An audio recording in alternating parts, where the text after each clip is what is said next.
هعمل معاكم النهارده بقى اكله للفطار تجنن. لما بكون جعانه ومكسله ورايا حاجه، عندي مشوار بعد شويه، قدامي بالظبط ساعه ولازم اطلع، ريحتها هتقلب البيت وهتطلبوها منكم كل يوم.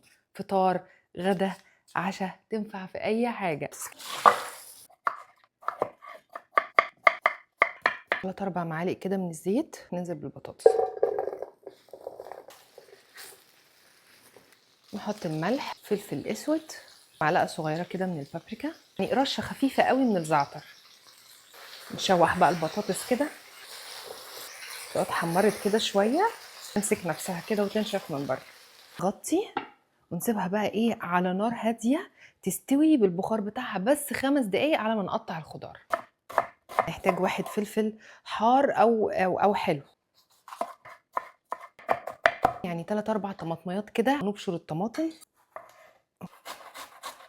القشره طلعت لوحدها بره خلاص. هتلاقوا البطاطس استوت خلاص، بصوا طريت خالص. ننزل بقى بالبصل،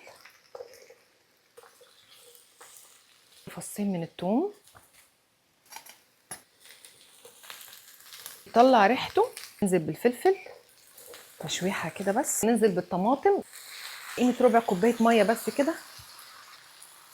الريحه، انا ما عنديش معجون صلصه طماطم، انا عندي عصير طماطم، بس عصير الطماطم الجاهز بيبقى لونه حلو، فهحط منه شويه كده تديها لون حلو.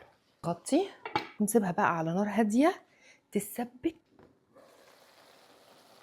وبصوا، لو عاوزين تسيبوها زي ما هي كده وخلاص تمام، مفيش مشكله، تكملوا تحطوا شويه جبنه موتزاريلا على الوش خلاص تمام. عاوزين تاخدوها للنكست ليفل وتكملوا بقى تحولوها لطبق متكامل، اعملوا بقى اللي انا هعمله ده. بيضايه، بيضتين، 3 4 اللي موجود عندكم. رشه من الفلفل الاسود على كل بيضايه.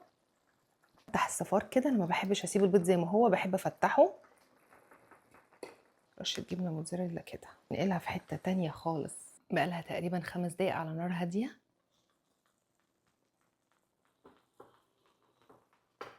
شوفوا الجمال، ايه رأيكم بقى في الحلاوة دي؟ دي عاوزة لقمة كده طبعا، نحطها فيها كده ايه وناكل، يعني مش هتتاكل بالمعلقة. ميكس بقى من البيض مع البطاطس. ما انا اسفة معلش، حطيت الجبنة ماسكة في ايدي. تجنن.